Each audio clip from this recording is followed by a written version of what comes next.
East Asian Studies here at SAIS. We have an exciting program today. Professor David Shambaugh, one of the very, very distinguished China specialists, has a new book, as many of you know, which is just out from Oxford University Press. It's entitled Where Great Powers Meet. I've just been looking at it. It deals particularly with America and China in Southeast Asia.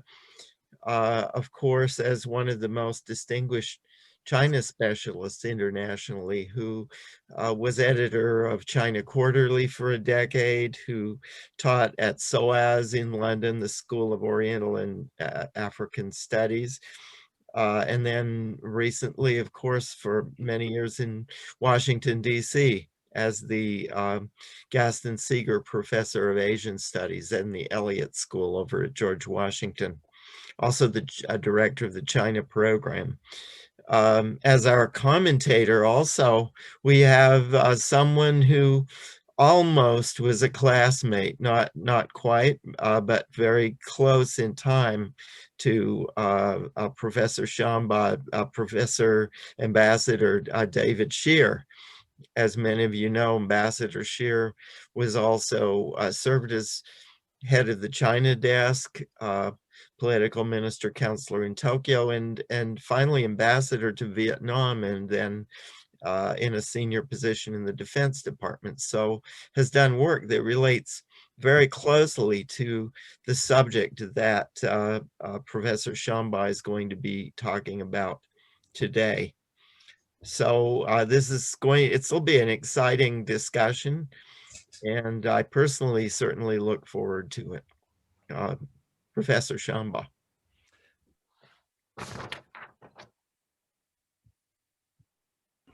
Thank you very much, Professor Calder, Kent. You're indeed a personal and professional friend of many decades. Amongst other things, we've been to China together, and I remember seeing you several times in Tokyo, including when you were the special assistant to Ambassador Mondale, if I recall correctly. So you and I have a good personal history, and of course I came up to Princeton when you were there a couple of times, and we've seen each other here in Washington and at SAIS, and it's great to be invited to present my book. There's no greater honor really, I think, for someone, at least an academic, than to be invited back to their alma mater. And so it's not my first time back at SAIS since I graduated in 1980, in the class of 80. And I graduated in the spring of 80, and Ambassador Shear came in the fall of 80. So we didn't quite overlap, but we are what the Chinese call 同学.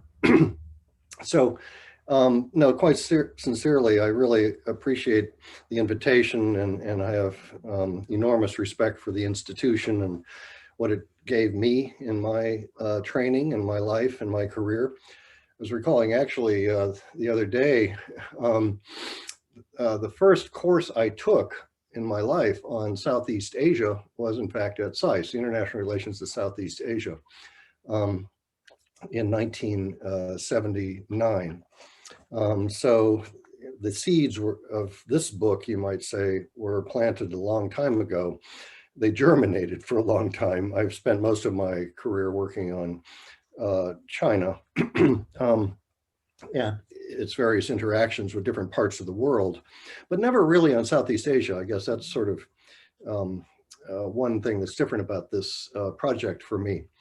Let me, though, try and do several things in rather abbreviated time. I don't want to take too much time, but I want to give those who are participating today,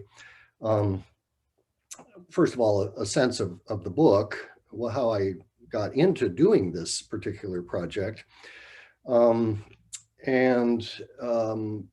There are several dimensions of that, and then I'll say a few words about the kind of main conclusions and takeaways from the book. And third, I guess I'll talk a little bit about, towards the end, what the relative capabilities and assets and deficits, for that matter, are that both powers bring in their competition with each other to the region. And then I'll peer finally a little bit into the future and posit a few possible alternative scenarios for how this competition may play out in the next few years. So there's a little bit of a roadmap on where we're going to go, at least maybe in the next 20 minutes or so. And then Ambassador Shear and I can have a conversation, which I look forward to, and then we can open it up for broader conversation and questions from students and others who are participating. So this book was sort of 4 years in its preparation, and its research, and its writing. It was initiated in January of 2017 when I had a sabbatical, my last sabbatical, and rather than go back to China again, as I had on the previous sabbatical, I decided I wanted to do something different and go somewhere new. And I was very fortunate to have a wonderful invitation from the Rajaratnam School of International Studies in Singapore at Nanyang Technological University there. In fact, I just last night did a book launch with them. I decided if I'm going to go to Singapore, in addition to some teaching, which I did there, I should have a good research project. And so I decided to look at how the US-China relationship was playing out in the region. Now that was 4 years ago. The competition was, I would say, nascent at that time, wasn't quite as acute as it has become over the last 4 years. But it was a good project to dive into, and I like puzzles. My previous work, all my books, I didn't know where I was going to come out when I dove into it. I like to learn, explore, not predetermine outcomes, and I had no idea really about the outcome of my findings, much less the complexity of the topic, I have to say. The first thing one learns in Southeast Asia, two things you learn quickly. Diversity characterizes everything, and it is therefore impossible to generalize about, quote, Southeast Asia. Second thing you learn is ASEAN does not represent Southeast Asia, the institution.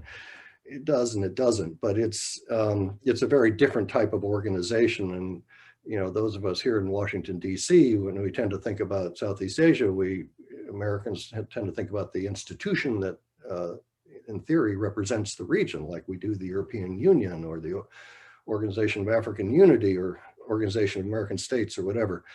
Anyway, so I plunged into this topic kind of head first, not really realizing the complexity of it across the 10 countries of Southeast Asia. Actually, there are 11 countries, Timor-Leste as well, even though it's not yet a member of ASEAN.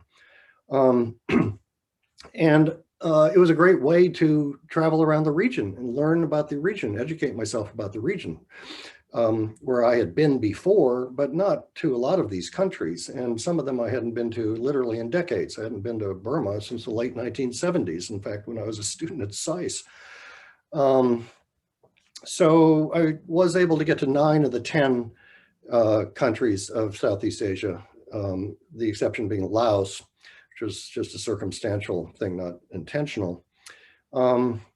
And I also was facilitated, I must say, by the Department of State. I was very fortunate to be selected as on the State Department's Speakers, International Speakers Program, I guess it's called, which is a wonderful institution for academics. Kent, if you haven't done that speakers program, or, I really highly recommend it. It's a great way, obviously, for the recipient country and to have American professors and experts come out, but it's very good for the speaker too. So that helped get me around Southeast Asia, but also South Asia and India.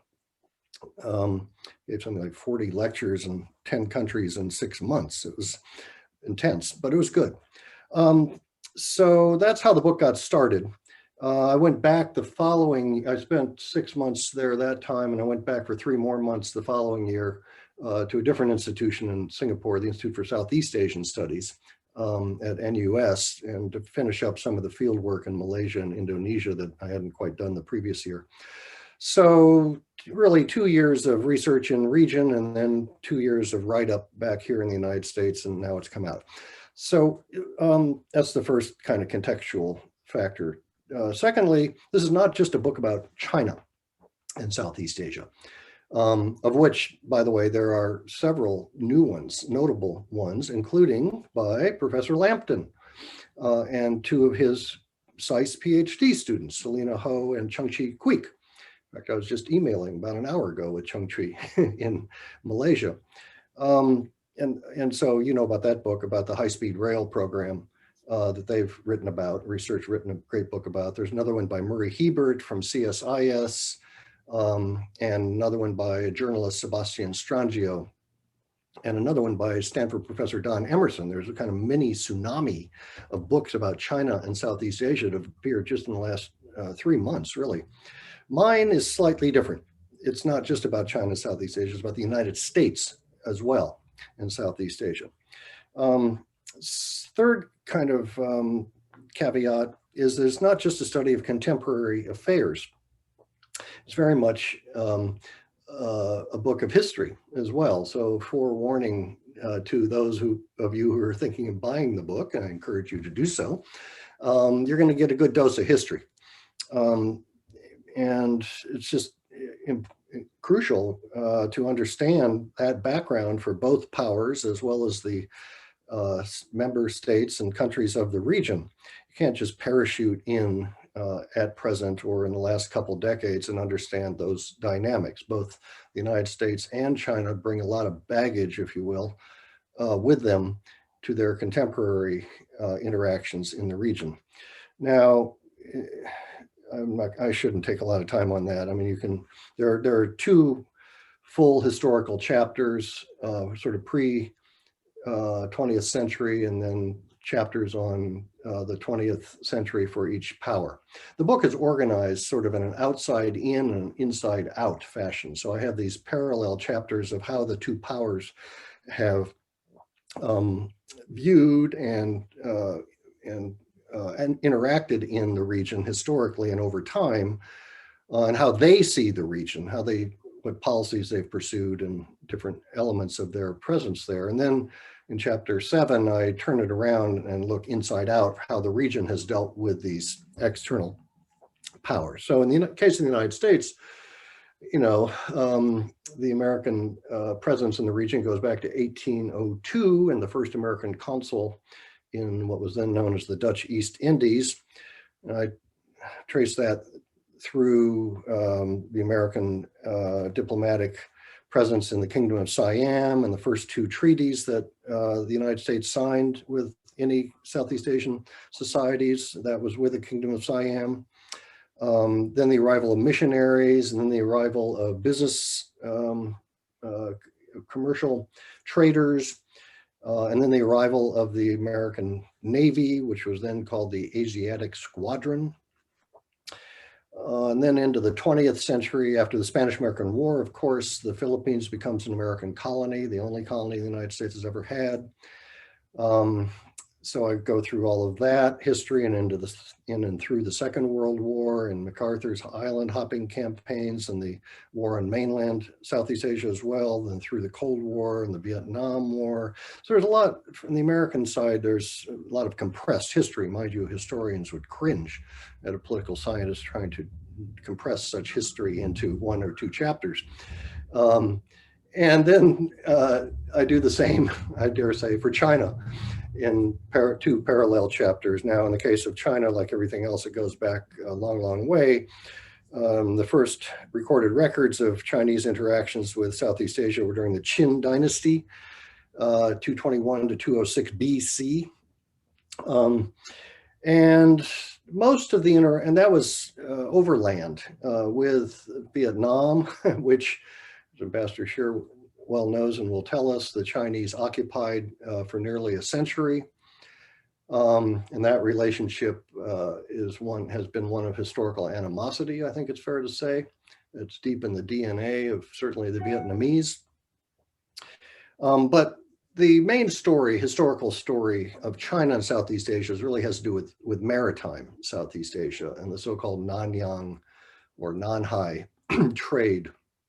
And I go through a long discussion of that and the so-called tribute system and how Southeast Asian societies, mind you, this is in the pre-nation state era, so we're not talking about, the Philippines and Indonesia and so on. But the tribute system lasted for a long time until it eroded like everything else during the late Qing dynasty. Southeast Asia became very important as the Qing dynasty was crumbling and collapsing because it became a base for the exiled Chinese intellectuals who were plotting the revolution of 1911. Turned out to be the revolution of 1911 that overthrew the Qing. Sun Yat-sen himself and many others set up their base in Singapore and then moved it up the coast to Penang subsequently. And a lot of the active planning for what became the revolution was hatched there. So there's that story, and then it goes through the 20th century, including the PRC period, when China was must be said, a very subversive actor. I guess political scientists would call it a revisionist actor, but I think the real word is subversive. And for those of you who think that China never interferes in the internal affairs of others, forget it. Go back and study the 1960s and 70s and how China supported, armed, trained, and financed communist insurgent movements in every single Southeast Asian country, trying to overthrow the existing governments in every one of them. So that was hardly what you call a good neighborly policy. That's a little chapter, one of many chapters in Chinese contemporary PRC history they don't like to talk about. It's what Xi Jinping calls historical nihilism, So anyway, there's a lot of discussion of that historically. This is not just a contemporary affairs book. It is that too.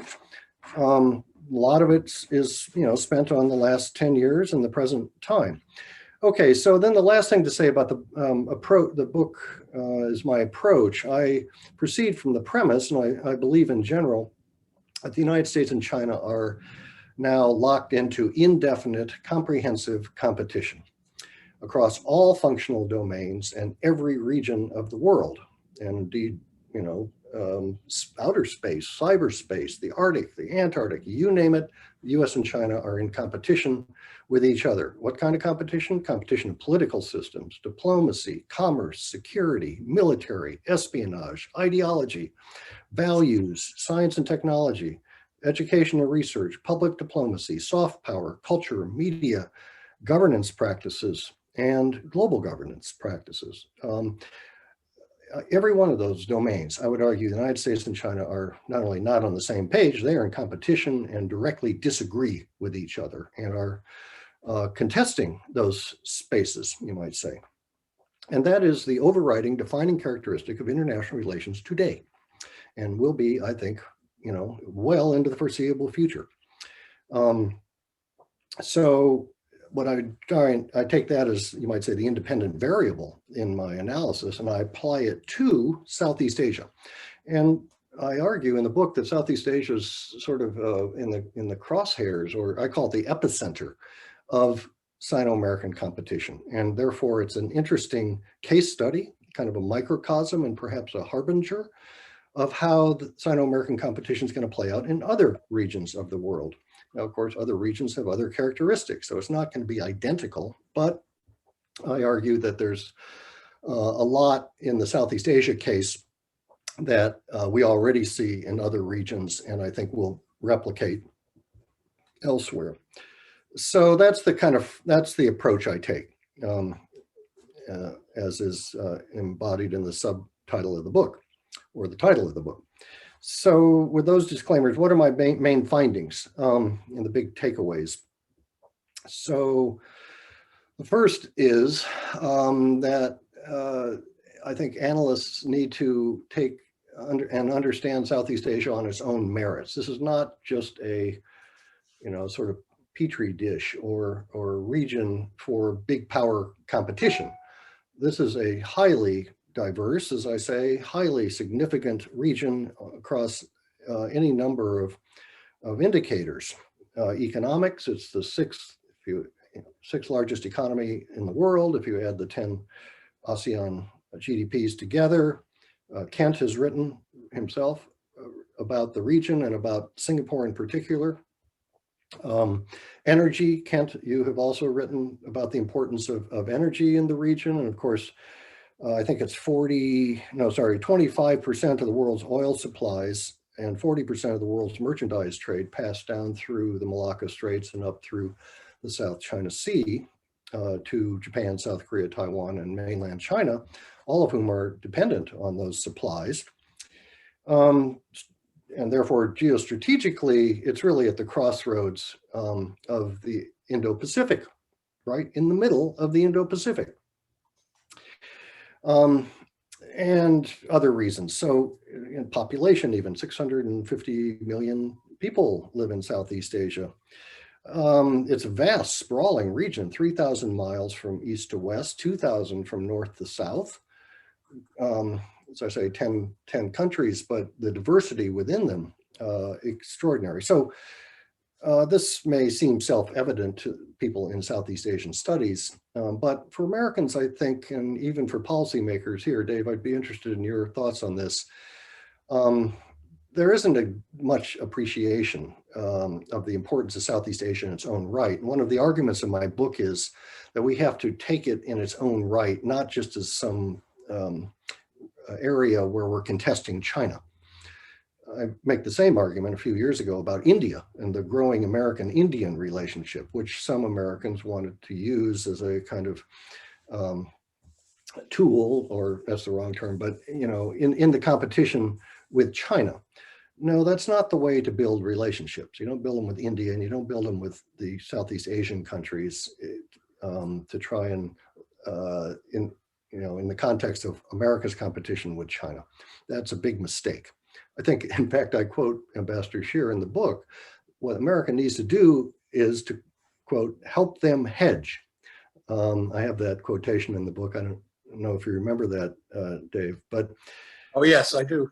That too. So Southeast Asia on its own merits, that's kind of a self-evident point, but not unimportant, I think, for American policymakers to understand. Secondly, that I see the rivalry between the two big powers as intensifying, but I call it a soft rivalry as distinct from a hard rivalry. So what does he mean by that? Well, in Cold War 1.0, that's what I would call a hard rivalry, where the two superpowers premise their policies and their actions based primarily, if not exclusively, on the actions of the other. If Moscow did A, Washington would do B to counter it, and then Moscow would do C to counter Washington's actions. It was a very action-reaction, tit-for-tat kind of dynamic. Well, I don't see that yet between the US and China in Southeast Asia, at least. It's more like, I use the metaphor in the book of shadow boxing, where both parties are very alert to, kind of looking over their shoulder, you might say, at the other and what the other's doing, but they're not premising their own actions on the other. They're both trying to build their relations with the respective countries, digging into their toolbox, and a lot of what the book goes through in chapter 7 in particular are the respective toolboxes.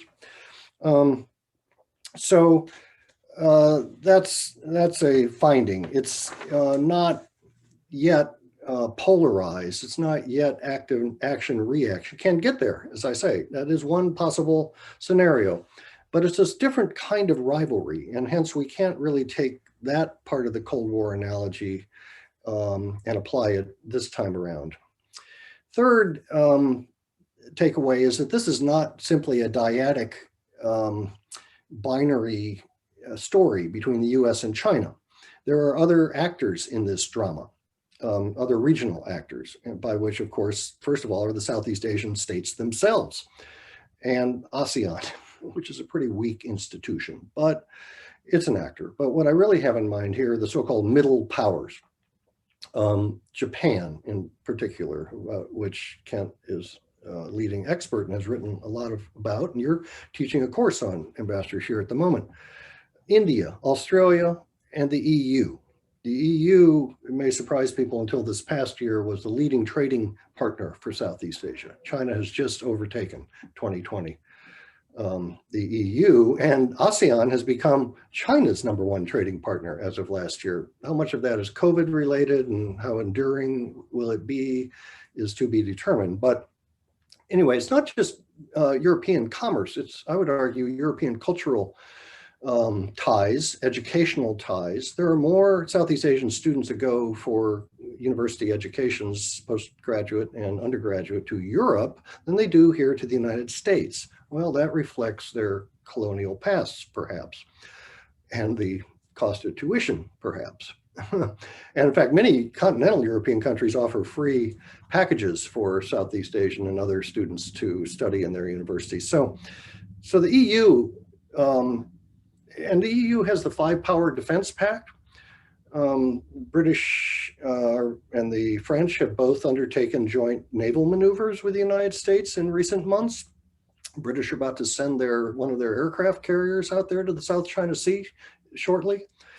So the EU is an actor, Australia is an actor, Japan is an actor, and increasingly India is an actor in its Act East policy, Modi's Act East. And South Korea, I must say. In fact, I was in the audience in Singapore a couple of summers ago when President Moon came down and launched his southward policy. So this is there are 5, India would not want to be called a middle power, and I don't think Japan would want to be called a middle power. They both think of themselves as greater powers. I'm actually reading a book right now by our new Elliott School Dean, Alyssa Ayers, Our Time Has Come, which I recommend to people. But its main point is that India thinks of itself, and empirically, by many measures, is a great power, not a middle power. Anyway, we can debate that. But the point is that this is not a dyadic US-China game. There are many other actors there. And for the United States, this is really good news, because every one of those countries I just mentioned are multipliers. They are either formal allies or informal allies, and they are all democracies, and they're all market economies. So in terms of the United States influence, if you will, in this competition with China, you put all these in the asset column of the United States. It's not just the Quad, but these other countries as well. So that's a third takeaway. And my last finding, kind of counterintuitive finding. It's what I call, China I've found to be what I call an overestimated power, and the United States is an underappreciated power. So what do I mean by that? And an eye on the clock here. So wherever you travel in the region, one is struck by, overwhelmed by the pervasive narrative about China. It's just China, China, China, China, China. Everywhere you go, Malaysia, it doesn't matter what country, the state media, popular media, social media, think tankers, academics, it's all about, you'd think that there was nothing else going on in Southeast Asia but China's presence. That was striking to me because, well, for 2 reasons. One is I don't find in the research of the book that it is empirically sustained. China I find to be a very uneven power in Southeast Asia, if not globally. In fact, I wrote my previous book called China Goes Global, The Partial Power, the argument of which is you have to go category by category. In some areas, yes, China's strong, others medium, others weak. That applies to Southeast Asia. I would say that China's strengths, of course, are economic primarily, but it has a number of relative weaknesses. Its coercive diplomacy, its soft power, its lack of security assistance programs, its South China Sea presence, its United Front activities towards the diaspora in the region, and I would argue BRI, the Belt and Road Initiative, where I see, which is a complicated story. I mean, the first thing one has to say is that most Southeast Asian participating countries are happy to be participating in the BRI. They see potential benefits from it for them, but every one of them pretty much has been encountering difficulties. And Malaysia's difficulties are different from Indonesia's difficulties, which are different from Myanmar's difficulties, which are different from Cambodia's difficulties, or Vietnam's difficulties. So the BRI is a work in progress, but I see China overreaching, overstepping, and alienating constituencies across the region through its projects. And so you've seen a couple of these countries push back. We have, I argue in the book, what, well, in Myanmar in 2011, the Mitsoni Dam was a trigger for a broader Burmese pushback against China.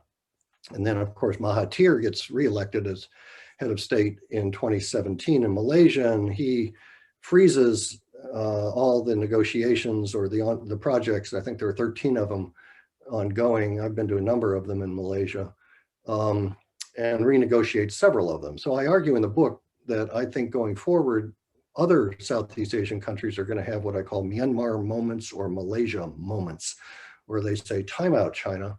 We don't like what's going on here. Let's renegotiate the terms. So I see China's position in the region as uneven and just totally inconsonant with this narrative, this pervasive narrative about China becoming the regional power. Everybody should be bandwagoning with Beijing, falling into Beijing's sphere of influence. So there's this disconnect I found between the narrative and the empirical reality when it comes to China.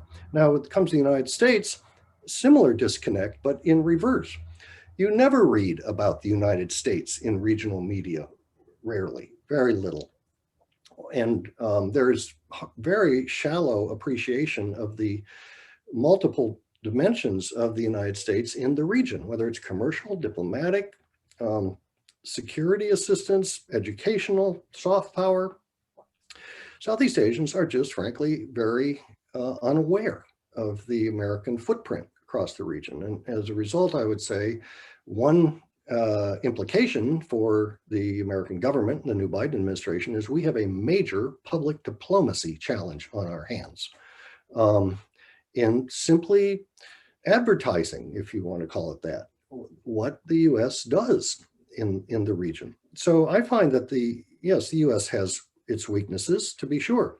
The tyranny of distance, for one thing, which leads immediately to the most notable characteristic, the episodic diplomatic or episodic official presence. Our leading officials, from the president to the Secretary of State and other cabinet secretaries, just don't get out there very much. And when they do, they fly in, classic parachute diplomacy, give a couple reassuring speeches, move on to another country within 24 hours, maybe a third country with another, they stay there for 72 hours, give 3 speeches, fly out.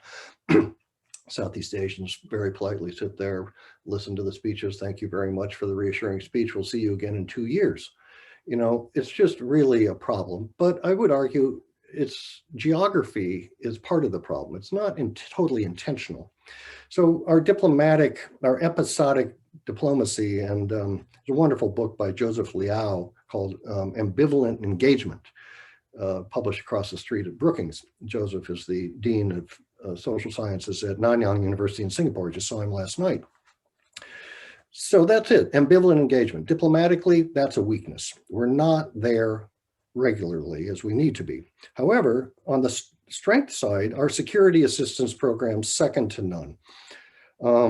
Soft power, I would argue, very, very strong, despite the serious hits it has taken in the last 4 years, not just in Southeast Asia, but globally, to be sure. The dysfunctionality of American democracy, Trump, Islamophobia of the Trump administration, systemic racism, the handling of COVID, you know, the insurrection on Capitol Hill. This has all really damaged America's reputation in the region, to be sure. But if you look more broadly at American cultural, educational, media, popular culture influences, very deep, very, very deep. And there's a reservoir of respect, I would argue, for American society throughout Southeast Asia. Economically, we are not in the same league as China when it comes to trade, but we're not insignificant. So the United States does $350 billion of trade with ASEAN. That's not the 600 billion of China, to be sure. But 350 is not a drop in the bucket. However, when you move beyond trade to investment, it's the opposite story. Another thing I did not expect to find, but found, my favorite statistic, the total stock of foreign investment in Southeast Asia, America's is greater not only than China, but China, Japan, and South Korea combined, $329 billion. So that's the total stock. Well, that also tells you the Americans have been investing in the region since the 60s and the Chinese only really in the last 10 to 15 years. But then if you look at the annual flows, in the last data we have, 2018, America still invests twice as much, 24.9 billion to 12.9 billion for China, twice as much. So our FDI position, very significant. Our companies are AmChams in the region. We do a lot of sales in the aircraft industry. Skip Boyce is a good friend of ours. He runs Boeing Southeast Asia, defense industries, financial services, IT, consumer retail, legal and consulting services, and a lot of other things. So the American corporate footprint, you might say, significant in Southeast Asia. Soft power significant, security assistance significant. Okay, so interestingly, the data is beginning to catch up with the, or maybe the other way around, sorry, the perceptions are beginning to catch up with the data. I don't know how many of you are familiar with this, but every year the Institute for Southeast Asian Studies in Singapore releases their annual survey results on a whole variety of questions. Just came out a few weeks ago, well worth looking at. And I'm particularly pleased because it confirmed my findings, and I'll wrap up here momentarily. So just to give you a couple of them, most recently, 76% of Southeast Asians see China as the most significant economic power in the region, but 72% worry about it. 49% think China is the most influential political and strategic power, but 89% worry about it. So you have this ambivalence. That's the other big finding I found, is ambivalence about China. Everywhere you go, anxiety, ambivalence. Nowhere is China loved, not a single country in Southeast Asia. There's this kind of angst and anxiety and ambivalence about China everywhere. I don't want to give you take up time with a lot of statistics. 16.5% of Southeast Asians, quote, trust China, whereas 48.3% trust and have confidence in the United States. 63% have no confidence in China. 43% said China is a revisionist power that seeks to, quote, turn Southeast Asia into a sphere of influence, while only 5.6% say China is a status quo power. So these are really interesting findings that ICES has just come out with in this year's annual survey. So, so those are my conclusions. Peering into the future quickly, it can go one of a few ways, I think. There has been bandwagoning with China, to be sure. A number of these countries have gravitated more towards Beijing over the last 4 or 5 years. I have a spectrum in the last chapter that shows 7 of the 10 countries on the kind of China side of what I call the neutral line, 3 on the American side, Singapore, Vietnam, and what's the third? Philippines, despite Duterte's own pivot to Beijing.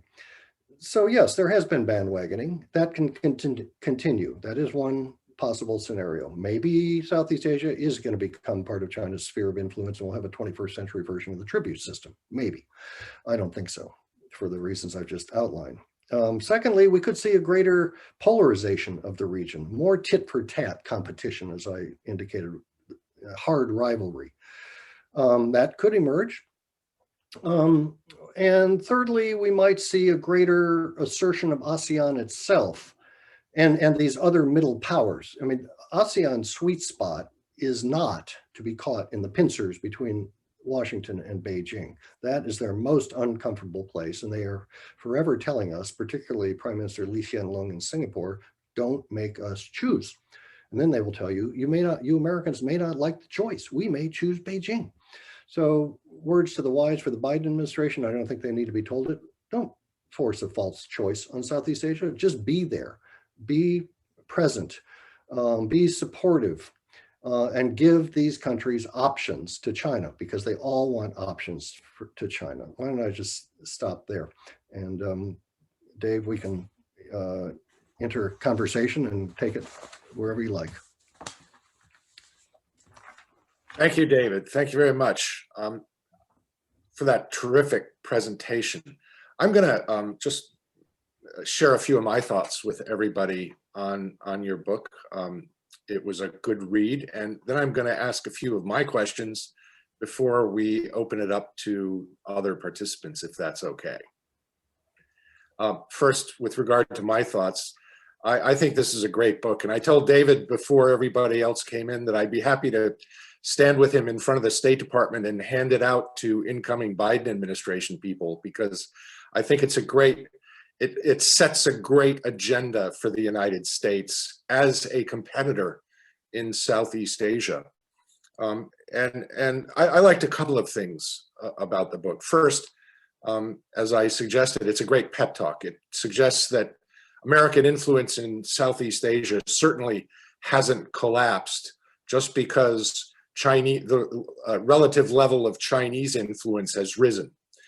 We've still got a lot of gas left in our tank in Southeast Asia, and it's worth looking at adding more gas to the tank. Second, it's a great net assessment. It's a great comparative analysis of the relative levels of American and Chinese influence in Southeast Asia across the whole spectrum of the tools of statecraft. And I think it's important that we look at all of the tools of statecraft here, not just the military tool, because we often overemphasize the military tool. And certainly, while I was the Assistant Secretary of Defense, Washington tended to obsess on what we were doing militarily in the South China Sea, rather than what we were doing to bolster our relationships with the Southeast Asian players. Third, David has a very keen sense for, as he repeatedly mentioned, he has a keen sense for the diversity and the complexity of Southeast Asia. Not only the diversity and the complexity, but the strong agency that Southeast Asian countries themselves still have. They're not just objects of American and Chinese competition. They're not just pawns on the chessboard. They've got diplomatic space. They've got some independence with which to hedge. And as David suggested, our job should be to help them hedge. And finally, as he mentioned in the summary of his book, the agency of other players, the middle powers, Japan, Australia, India, the EU, will be very important as we move forward to shape a competitive strategy in Southeast Asia. So for all those reasons, I think it's an important book, and it's worth reading to all my SAIS students, all of you future statecrafters out there. Just a couple of questions to kick it off. David, I think on your first page, the first page of your book, you say that Southeast Asia will be the epicenter of Sino-US competition. Can you expand on what you mean by that? And does that mean that Southeast Asia will likely rise in the Biden administration list of strategic priorities? Traditionally, Southeast Asia has been a fairly low priority for the United States. It hasn't been a real squeaky wheel traditionally that demands a lot of attention or a lot of greasing. Is it going to rise in the American priority list? Okay. Well, I think on the epicenter question, excuse me, What I meant by that is that it's a geographic, it's the way I began the presentation. It's both a functional and a geographic space in which the two powers are fully deployed, you might say. It's not like, they're deployed in one or two dimensions, but not in others.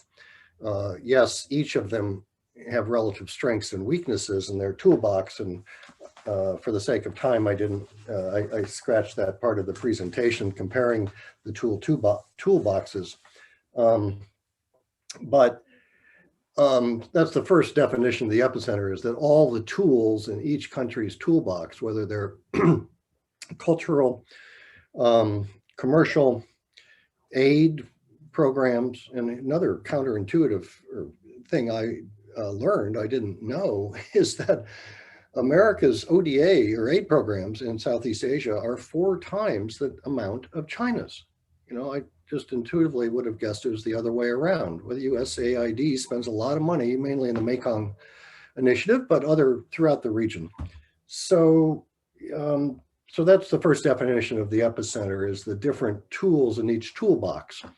And then spatially, you might say, this is obviously in the middle of the Indo-Pacific, and it's in China's, proverbial backyard. But it's a region in which the United States has been long deployed, and we fought a very tragic war in Vietnam, or over Vietnam, I should say. And we have this long history. That's the reason I spent, in the couple of chapters going through the long involvement of each power in the region. This is not a Johnny-come-lately new development. So that's what I meant by epicenter. And as I said, it's not going to replicate itself precisely in other regions of the world. What is the case in Southeast Asia is not going to play out the same way in Africa, or even in South Asia for that matter, or in Latin America. But the use of Chinese influence operations, you can go through, I don't want to take a lot of time, but you can kind of go through the different tools in the toolbox. And particularly in China's case, I think you're going to see those, or already do see those, being used elsewhere in the world. Your second really interesting question, and I'd like to get your sense of it too, is to what extent will Southeast Asia be a priority for the Biden administration?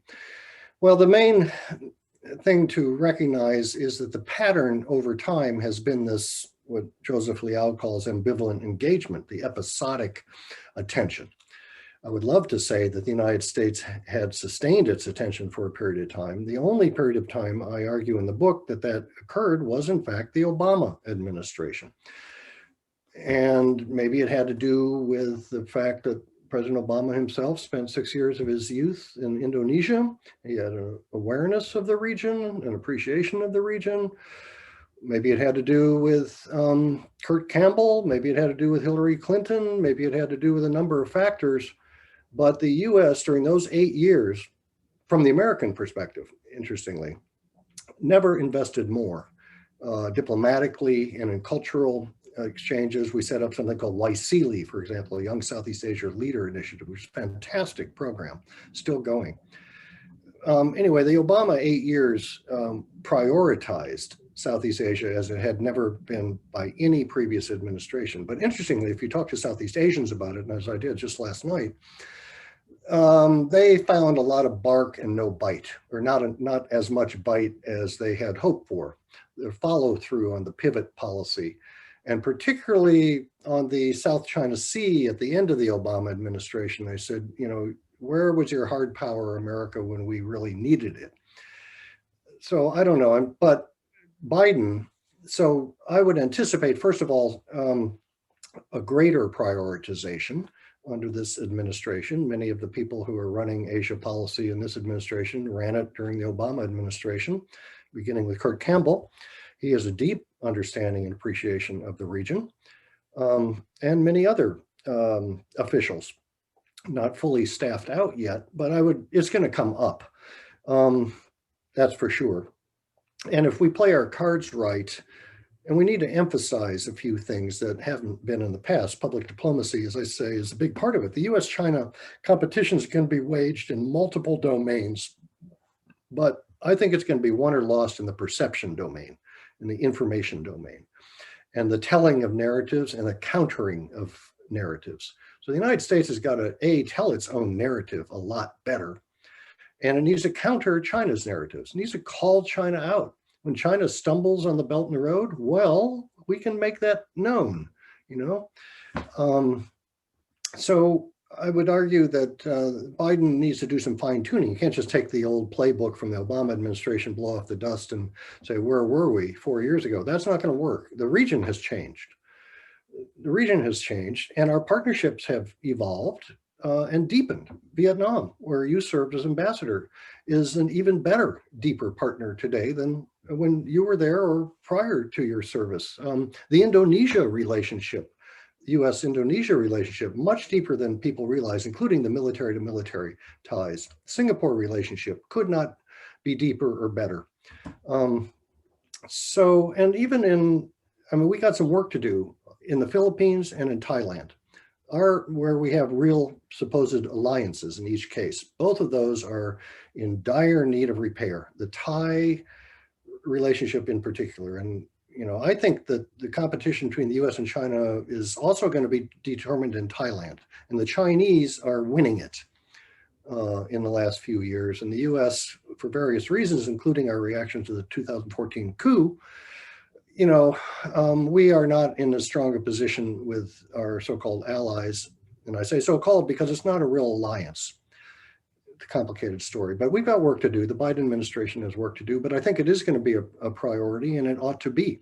So I hope, you know, that they fashion a whole of region strategy that is actually variegated and understands the dynamics of each of the countries, because you can't not take a template and say, right, this is our Southeast Asia strategy. You have to really tailor it to each of the individual countries. So sorry, that's a little bit long. I agree with you completely. I think if you're going to compete with China, you're going to have to do so in Southeast Asia, and that naturally will raise Southeast Asia as a priority on the American strategic priority list, I think. We'll see how it works out in practice in the Biden administration.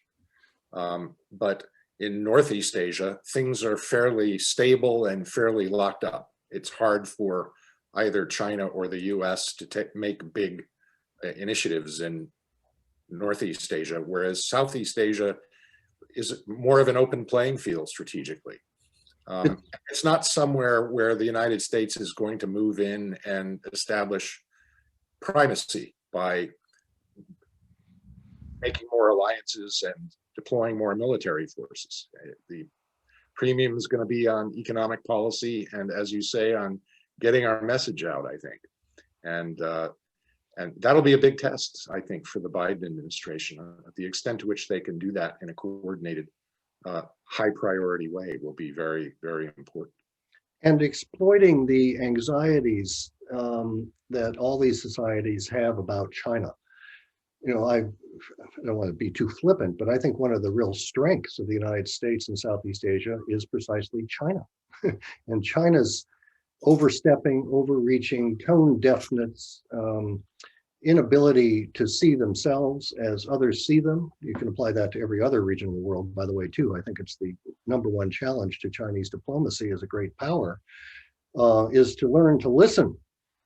That's not exactly something we associate with the government in Beijing. They don't listen.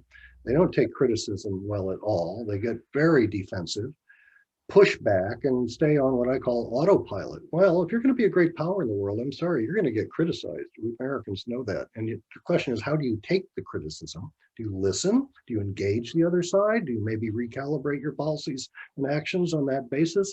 So it's going to be very interesting to see whether China does this.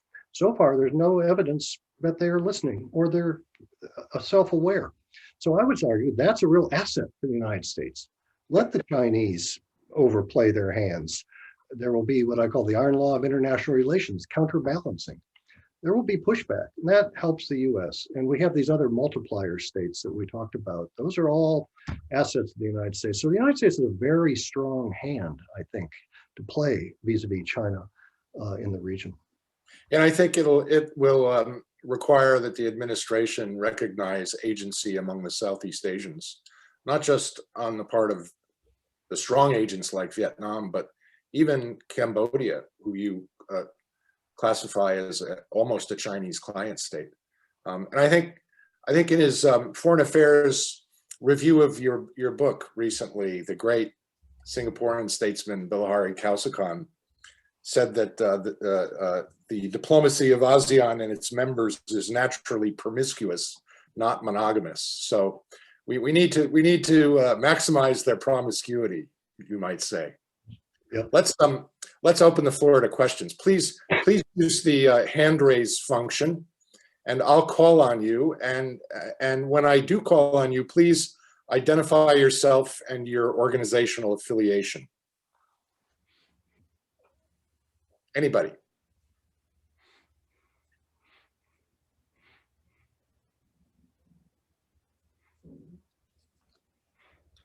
Let's see.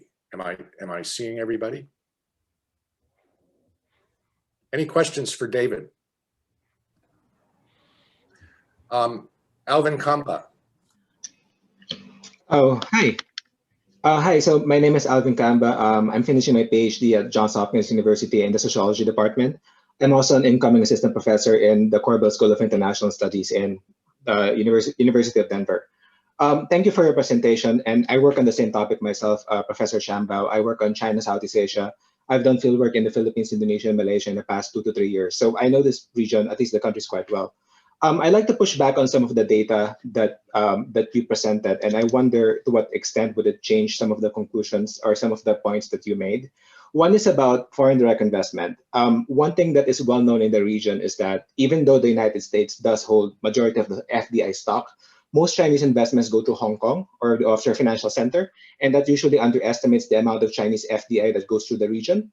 And I wonder how that changes some of like your conclusion that some of your ideas, of course, that the United States still does it way more than Southeast Asia. The other aspect I want to push back on is ODA. The Chinese have a different definition of ODA. In fact, when you think about loans, it actually doesn't add up to the Chinese ODA. When you think about a lot of the development projects that they put in, it doesn't add up to the stock that they would like calculate. So it's going to be different. The last thing I want to ask you about is the ISIS survey that you consulted. That's a very purposive sampling of a survey. It targets elites and civil society members and academics. In fact, I was consulted by the survey myself when they were doing this. And if you look at the survey in the region per se, per countries, there is a rising opinion of China quite positively. So I wonder how this points might change some of your some of your conclusions. Thank you very much. Right. Well, one always loves pushback. So on the first point you make, you're absolutely right that those statistics which I gave, which are ASEAN Secretariat statistics, I'm just using their own statistics, are not my statistics. They do not account for Hong Kong flow-throughs or pass-throughs, investment from the mainland that goes through Hong Kong and then out to the region. I don't know anybody who knows how to track that, indeed, or what the magnitude of it is, or even an approximate magnitude that one could then add to the actual inbound FDI that the Secretariat catalogs, which, as I repeat, is $12.9 billion in 2018. Okay, so you're right, there is Hong Kong pass-through money that one should add to that, but how much? I don't know. Do you know? Yeah, if in some countries, if you add Hong Kong, it's actually more than the. I would say in the past 10 years, it would be more than the United States statistics. If you put Hong Kong and China together, in some countries, yeah. No, I'm asking you, what is the Hong Kong FDI? Are there statistics on Hong Kong FDI into the region? Yeah, there's specific central bank data on Hong Kong FDI as well. I created my own data set as well in the Philippines and Indonesia. So there are ways that people have done it, yeah. Mm-hmm. Okay, well, anyway, your point's well taken. And there's more money from China. Well, if you consider Hong Kong part of China, yes, we must consider Hong Kong part of China, particularly since the June 30th of this past year. So yeah, there's more. Does that really change the story about FDI into the region qualitatively or fundamentally? I don't think so. And it kind of gets to your ODA question too. It depends how you count FDI or how you count ODA. That statistic, I'd have to look in my own footnotes as to where it came from. I think it's also an ASEAN statistic, but you're quite right that the Chinese are very opaque, put it mildly, about how they quantify and calculate their own ODA worldwide. They don't produce statistics on it. They've only produced 2 white papers that give no granularity or specificity, to my knowledge. Now the Americans, USAID, do. And the statistic that I had, the 4-to-1, I think comes from the United States government. So all I can do is repeat that. If you want to challenge that, I'd be interested in your data. Thirdly, I'm not sure what your point was about the ICES survey. Was your point that it's a survey of elites and therefore it doesn't matter? Not that it doesn't matter. I don't think it's representative of what people think in the region about China. Okay, tell me what people in the region think about China. Particular in-country surveys, let's say in the Philippines, Indonesia, and Malaysia, there has been a rising positive opinion. And despite the Mahathir pushback and despite, let's say, what's happening in the Natuna Islands in Indonesia, I think some surveys have actually produced that there is a positively tilting opinion about China in the past, like, I would say 5 years, and negative opinion towards the United States. Do you have any data across all 10 societies? Well, I've only really worked on 3 countries in depth in the past like 3 years. So I would say at least in the 3 countries that I know for sure, there is data on that. Yeah, well, the virtue of the ICES survey is that it spans all 10 societies. And it's a good, interesting cross-section.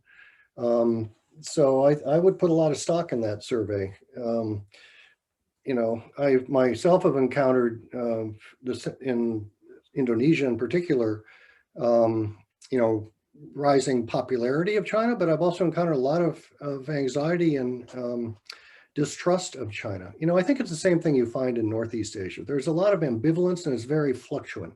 And public opinion polls, I mean, look, they change whenever you do the polling, right? So all I'm saying at this most recent ICES survey, which comes out once a year, I think is pretty broad and pretty representative and interesting data. So I'm going to stand by that and then push back against you a little bit. Mike Lampton. Thank you, David. That was great, and I look forward to reading it in its entirety. I had just a couple of questions, and also I thought your comments on Thailand, given my limited exposure there, were very much on the mark. I was surprised at, I don't want to say the disrepair of the relationship, but that might be one way to put it as a kind of opening statement. We have a lot of work to do there. One question I wanted to ask concerns of Chinese weapons sales and transfers in the region. Of course, Thailand, I believe, purchased some submarines recently, among other arms transactions, and I wonder what you think of that generally and what it means to the U.S. Also, there have been repeated rumors when I was in Myanmar, heard them as well, as when you get up by the Chinese border in Myanmar, you've got the Chinese transferring in subterranean ways, weapons there. And so at the same time, we might think that the recent military coup would orient Myanmar towards China, which I think probably will be the net result. The military is still pretty suspicious of the Chinese for their activities there. So I wonder what you think about all that weapons sales in the region. Great, Mike, and nice to see you, first of all. Well, I go into this in the book. There's significant discussion of it country by country, including Thailand. And you're quite correct about the 2 UN-class submarines the Thais have bought in the last few years. But that's really the tip of the iceberg. The Thai have purchased 50 or 60 odd tanks in the last from the Chinese, twice actually, 2 batches, you might say. I think they've purchased around 100 top of the line Chinese tanks in the last few years, as well as armored personnel carriers. But what's really interesting about the Thai case is for the first time anywhere outside of China, there is a joint production, munitions production facility in Thailand. I don't know exactly where in Thailand, but it was established about 2 years ago well, I've dug into it, and coincidentally, you'll be interested to know, the current Chinese defense attaché here to the United States was previously posted in Bangkok. So he's a good source of information about the Chinese-Thai military to military relationship. And he confirmed actually what I'd been told in Bangkok itself, which is this is an assembly facility for APCs primarily. That are brought from China into Thailand and then put together and remain there. So I have off the top of my head, I don't know the actual figure of arms sales the Thais have. Big ticket items like those submarines are, I think, 1.8 billion a piece or something. They're pricey. And light weapons. But the other thing I was told in my interviews is that half of the Thai officer corps have now had some form of training in China. And more than one person told me that. What does that mean? Does it mean going to a 2-week short course at the Chinese NDU in Chongping outside of Beijing? Or does it mean real training? What does it mean? I don't know. There are also a number of joint naval exercises between the Thai and the Chinese Navy in the Andaman Sea on the western side.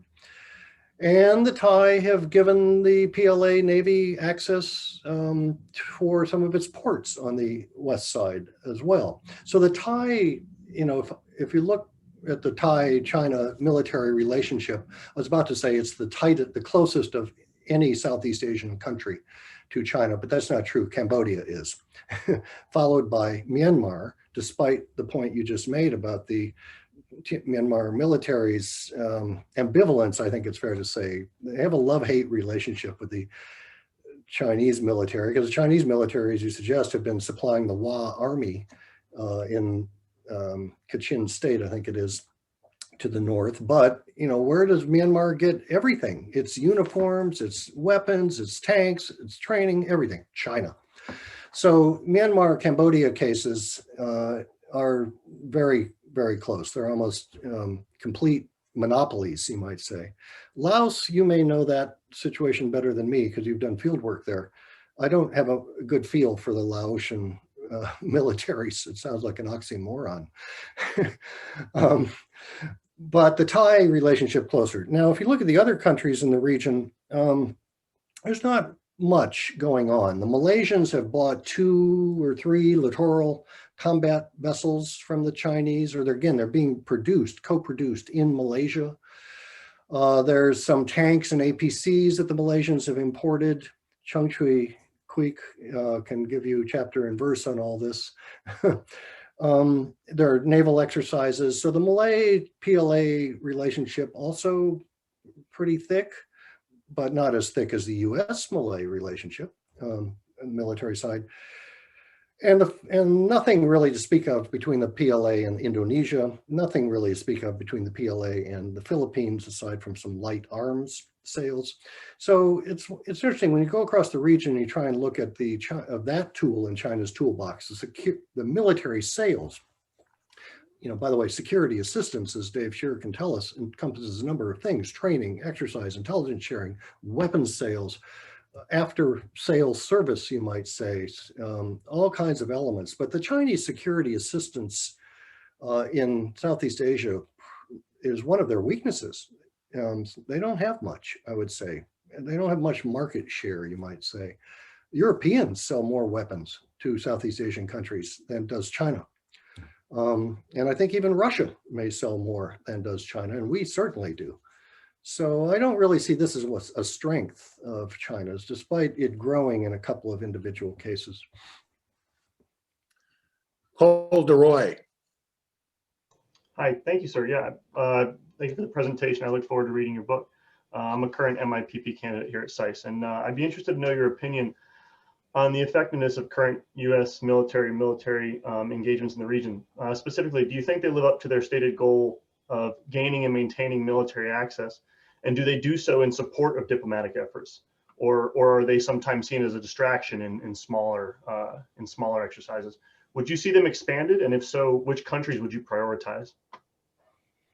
Oh goodness, you should ask this of Ambassador Shear, who is Deputy Secretary of Defense, responsible for the region. He knows a lot better than I do, but I visited our military attachés offices in every single American embassy I went to, and I've been out to what was then PACOM, now the Indo-Pacific Command in Honolulu, for research as part of this book.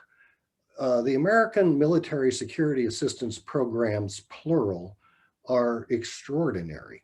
They are very wide and very deep and very well appreciated by the host governments, very unknown, I must say, by the publics. And in some cases, this is intentional, particularly in Malaysia and Indonesia, Muslim societies who do not want their publics to know that they are cooperating so closely with the United States military. You can go country by country and don't want to take time with it. It's not been a consistent story. In the case of the TNI in Indonesia, for example, it's been quite fluctuant, but boy, it's on an uptick in recent years. The Thai U.S. military relationship was affected by the congressionally mandated sanctions that had to come into place after the 2014 coup, right? It wasn't a choice of the Obama administration. It was mandated by Congress, and it did affect some of the training and some of the supply and some of the security systems, but not all of it. Cobra Gold went ahead, just at a lesser scale. I just cannot be more impressed by what the U.S. military does out there in many ways. I mean, if you buy the book, the very first page opens on the flight deck of the USS Carl Vinson, which I had the honor and pleasure of going on to, and I've been on a couple of other American destroyers in the region too. But so this is one of the best things the Americans do in the region. It's deeply appreciated. In some countries, we've got to do more. The Cambodians froze what we had going on. The Laotians, there's not a whole lot going on. Brunei is an unknown story. We do a fair amount, actually, with the Bruneians. So I know what I would improve, more of the same. And just to, continue our FONOPs, show our flag, I don't know how important it is that the publics know, Southeast Asian publics know the extent of which the U.S. is involved in the region, but it wouldn't hurt. It wouldn't hurt. I think it would help the reputation of the United States if people in those societies actually realize what the U.S. is doing to maintain their security. I agree. I think our military-to-military cooperation is very important. With regard to FONOPs, I once asked a senior Southeast Asian diplomat, what good is it for the United States to be conducting FONOPs if we can't stop the Chinese from militarizing the 7 features in the South China Sea that they occupy? And he looked at me and said, because it demonstrates to the region that you're still engaged. And as long as the Chinese know you're engaged, they treat us better. It's very simple. Kent, I know your hand's up, but I want to turn to Bob Miko first. I should just add one last thing on this. We have something in Honolulu called the Asia-Pacific Security Center, APSCC. It is the Marshall Center of the Indo-Pacific. It's an extraordinary institution. It's been in operation for over 3 decades, has thousands of alumni throughout the regional militaries and civilian sectors. We get real bang for our buck, I would say, in what they do in Honolulu. Bob Miko. You're muted. You're still muted.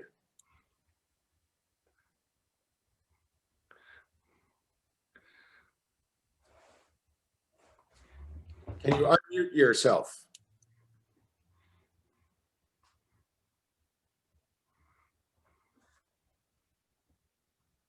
Sorry, we can't hear you. Let's turn to Kent Calder.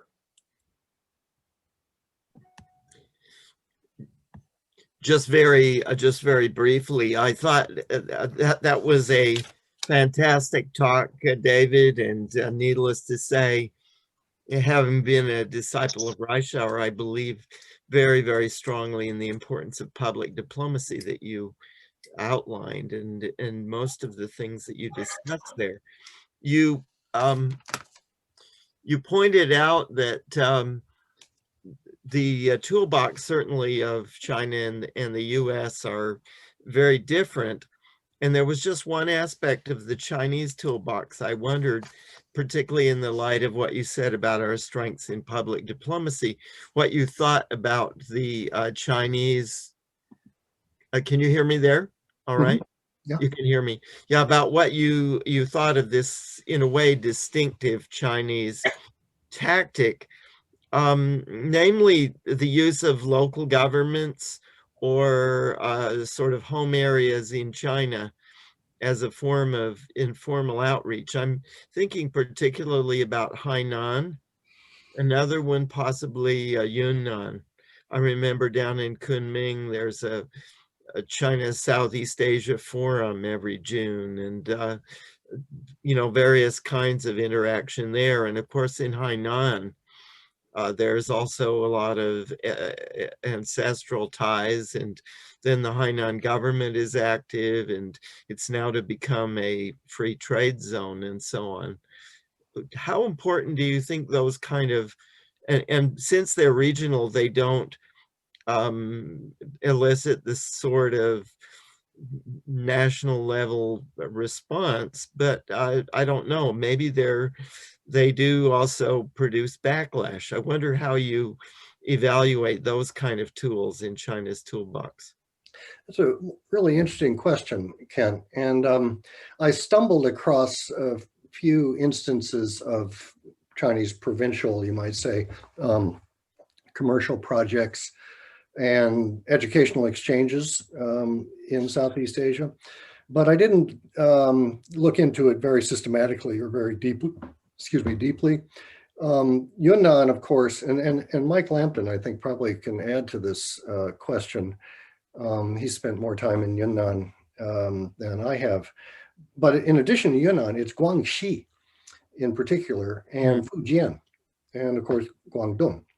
But those southern tier provinces are the most active. They're contiguous, of course, but you find different of those provinces active in different places. I found Guangxi active in Indonesia, in Cambodia, actually in Thailand, the Fujian. So there are a lot of joint ventures, you might say, commercial partnerships. There are also academic exchanges. The strength of Southeast Asian studies in China, be interesting to discuss, is not strong, first of all.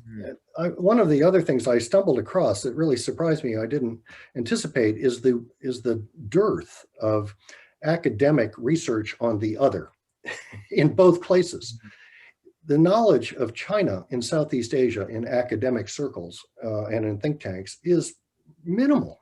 Its strongest by far is in Hanoi, in the Institute of China Studies at the Academy of Social Sciences in Hanoi, where I've been a few times. Really good, longstanding programs there. But other than that, you're lucky if you can find 5 individuals in any given country who are really academic experts on China. And it's usually less than that. The second leading center for the study of China in the region is in Singapore at the East Asian Institute. But guess who works there?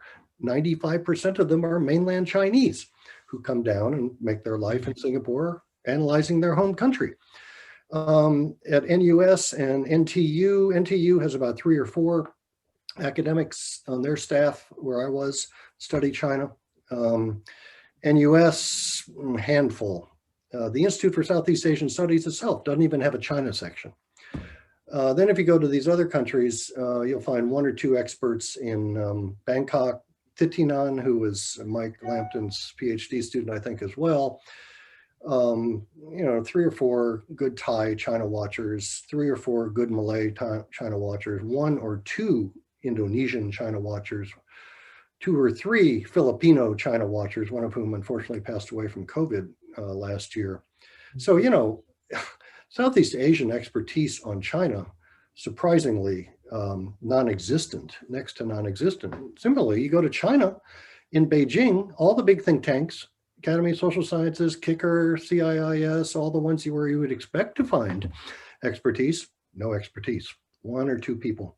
The real expertise is in those provinces. Xiamen University in particular, fabulous institution. I'm supposed to go there virtually, I guess, in April for their 100th anniversary, and Yunnan University and Guangxi Normal University. These are the 3 big.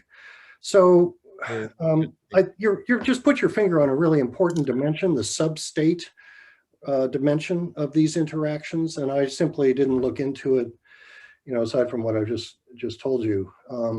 But it's a ripe subject for research. There is one book actually that published in Singapore on this dimension. I can send you the title of it if you're interested. Thank you. Very interesting. I've got a copy of it.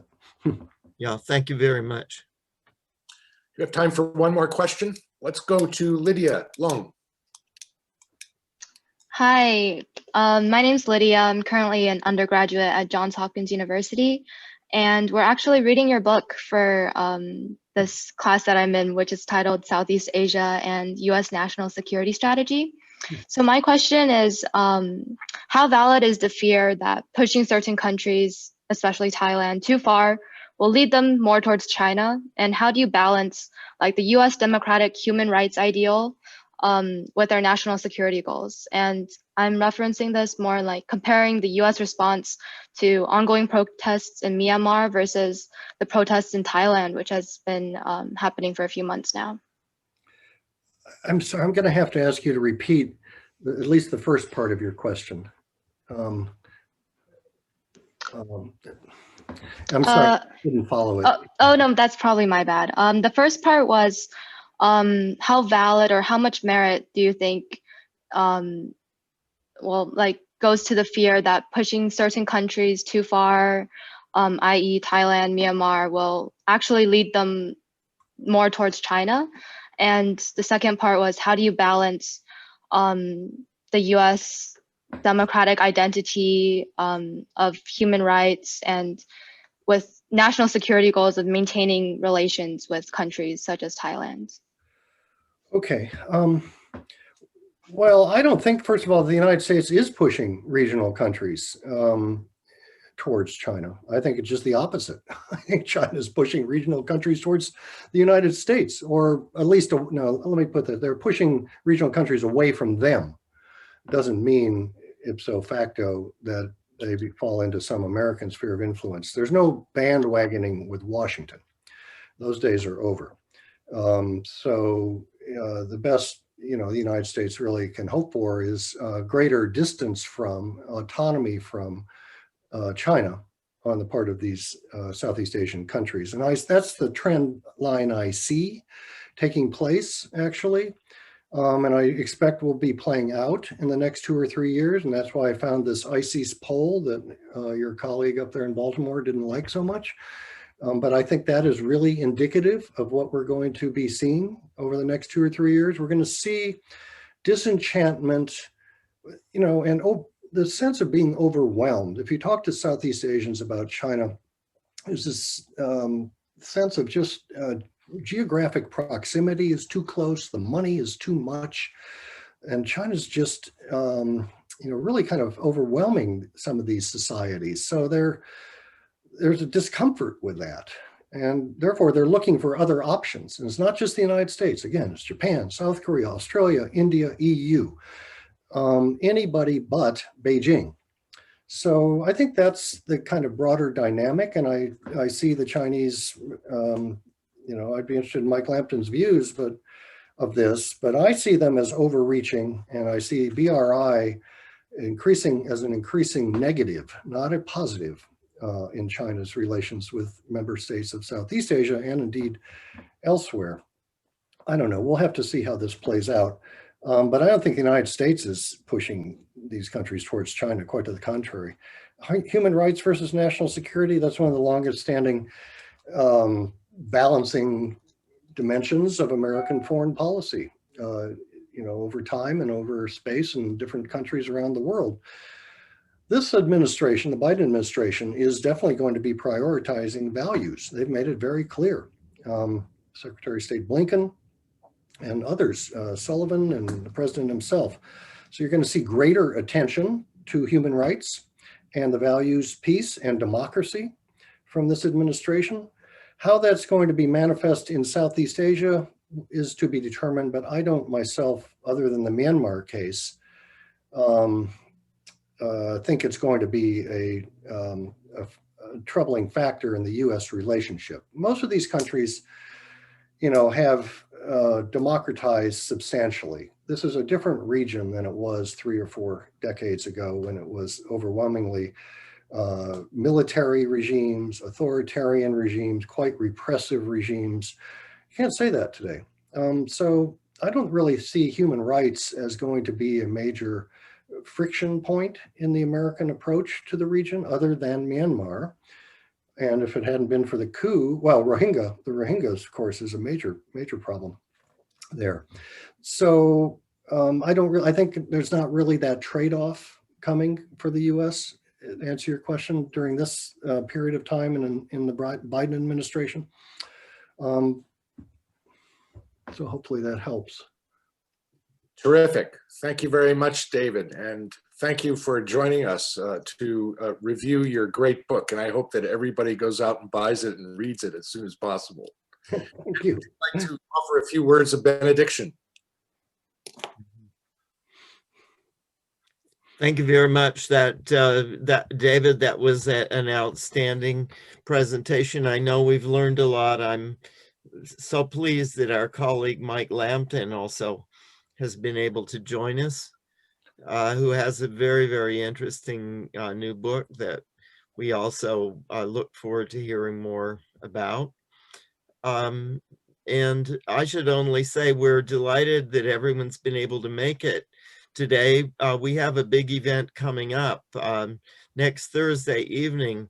Masa Asakawa, the president of the Asian Development Bank, is going to be speaking on the COVID crisis, and then we have a conference dealing with that, with a number of major presenters from around Asia.